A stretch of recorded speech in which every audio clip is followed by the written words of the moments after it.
This is the MSI RTX 5070 Ti SOC Edition Launch Edition, which comes in a nice unsealed fresh box. Okay, this one is already open. This is a really long box because it comes with a limited edition Lucky the MSI Dragon. Okay, let's remove the plastic wrapper, peel off the perforation, oops, sorry for that, unveil the sleeve which opens up like a present, and voila! It is a box within a box. Wow, look at that. Look at all the artwork that's showcased at the top of the box. And the mystery blind box is here, together with a nice detailed card. I am still not sure what kind of dragon I'm gonna get, but let's leave it for later so that we can open it together. Besides the cool stuff, there's an ATX 3.1 power cable splitter with MSI's unique take on the ATX 3.1 standard. And there's also MSI's rotating mini GPU brace. And beneath it all, it is the one and only 5070 Ti Vanguard SOC. I gotta say, this is the coolest unboxing which I have done on my channel after all these years. Actually, this is the very first cool unboxing which I have done in a long time. Okay, next, before I go on to the design of this card, let's first get the big elephant out of this room. This RTX 5070 Ti Vanguard SOC will set you back almost 1.9k Singapore dollars. It looks to be currently sold out, at least in Singapore's major retailers. But I think the stock for this Vanguard SOC is also equally bad outside of Singapore. With this price tag, what kind of performance are you going to get? This RTX 5070 Ti Vanguard SOC has a boost clock of almost 2600 MHz in both gaming and silent modes. It is a PCIe 5.0 graphics card, has almost 9000 CUDA cores with a 256-bit bus system. Like the RTX 5080, it has 16 gigs of GDDR7 VRAM. The RTX 5070 Ti also comes with 3DP 2.1B and one HDMI 2.1B I/O ports. I'm pairing this 5070 Ti with a Core Ultra 9 285K together with 32 gigs of 6800 CL34 DDR5 King Bank RAM. And I'm running this GPU on the standard fan curves. And before that, let me try out this new power splitter cable from MSI. The yellow portion should not be visible if you have inserted the power cable fully. And that's power on the card. How does this RTX 5070 Ti perform in games? Let's start off the first one, Cyberpunk 2077. On 4040p Ultra without any ray tracing or DLSS or frame gen, this 5070 Ti scores 123 FPS on average, trailing behind the other two cards. We also see the same result on 4K Ultra without any DLSS and ray tracing. This 5070 Ti is about 1 FPS faster than the 4080. Let's turn on ray tracing with ray tracing Ultra. Somehow I forgot to benchmark the 5080, but you can see on 2K with ray tracing Ultra without any DLSS and frame gen, the 5070 Ti is 2 frames slower than a 4080. And on 4K, also on the same settings, it is also 1 FPS slower than the 4080. As of now, you can see that there's not quite a lot of difference when you either have ray tracing or without ray tracing on. Also going on to 4K ray tracing Ultra, we also see the same FPS difference, almost 52 FPS. Before I turn on any form of frame generation where the magic actually truly happens, let's see what happens when we put this card through path tracing, or what Cyberpunk 2077 calls ray tracing cycle. So on 2K RT cycle without any form of frame gen on DLSS, the numbers are not so good. You can see the 5070 Ti 32 FPS versus the 4080's 34 and the 5080's 41 FPS. All three cards are not able to achieve 60 FPS to give you a very good frame rate. Going on one step higher, I've decided to turn on the DLSS quality. It's much better right now. All three cards reach 60 FPS. 5070 Ti is almost 60 FPS. Numbers are pretty okay on 4040p RT cycle. But how about 4K with path tracing turn on? Let's take a look. Without any form of AI magic, aka DLSS and frame gen, all three cards perform really bad. 1020 FPS on the 5070 Ti, 5080 and the 4080. Going up one step higher, I turn on the DLSS quality. It is kind of slightly better. You will see like a very cinematic kind of gameplay because all three cards are hovering between the 30 to 40 FPS. So if you are not in the know, the magic truly happens when we have DLSS as well as frame generation turned on. And on RTX 50 cards, we have something new called multi-frame generations, able to have up to 4 times the number of frames put into the regular frames to give you a much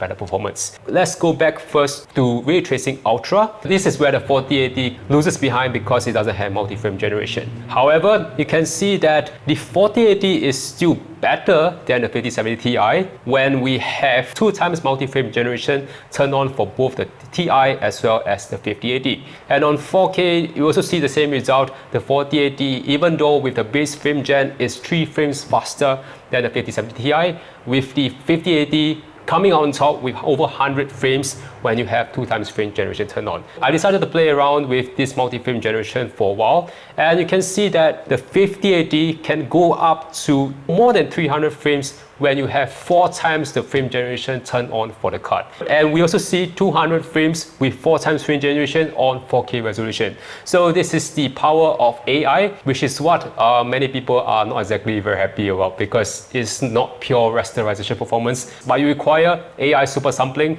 to get the best out of this new generation of cards. We also see the same thing with path tracing turned on. On 4K RT cycle, DLSS quality frame gen, the 5070 Ti is 58 frames, the 4080 is 4 frames faster with 62 FPS, and the 5080 still rounds out the battle at 72 FPS. I have also included the different frame generation levels with both the Ti as well as the 5080. You can see on the 2 times frame generation, the base one is 58 versus 71. When we go up to 3 times, we have 85 on the 5070 Ti versus over 100 FPS on the 5080. Wow. We also can get more than 100 FPS on 4 times the frame generation on the 5070 Ti and more than 100 FPS also on the 5080s. You get very powerful gameplay right now when you have this multi-frame generation turned on. But of course, everything comes at a cost. I'm not exactly sure how much of graphic loss when you have so much frame generation turned on. That will be a very cool topic to look at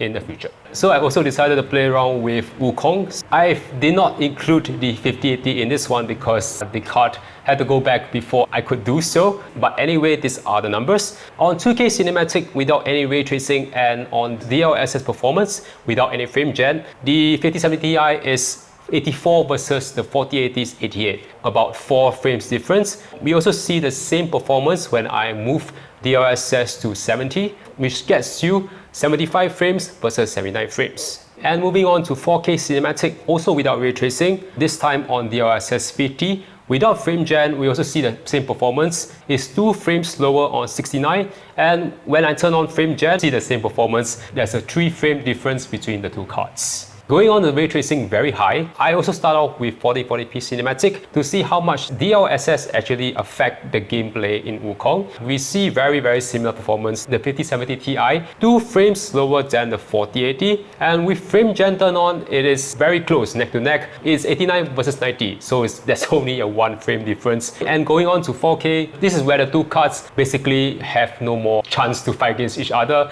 because we see the same FPS on both cards. 31 FPS on both cards without frame gen and 52 with frame gen turned on. I think this is where both cards finally reach the plateau. After these 2 games, let's go on to some productivity benchmarks. One thing to note, as of now, Cinebench 2024 still does not support the RTX 50 cards. I only have Blender as well as V-Ray tested for both the 4080, 5070 Ti and the 5080. Let's start out with the 5070 Ti on Blender. There's a total score of almost 7.4K. The 5070 Ti is lagging behind the 2 other cards. While the difference between the 5070 Ti and the 4080 is not exactly great, there is kind of like a step performance difference between the Ti, the 4080 as well as the 5080. 4080 is in total about 20% faster than the 5070 Ti, and the 5080 is slightly faster than the 4080 but generally faster than the 5070 Ti, where there is about a 23% difference between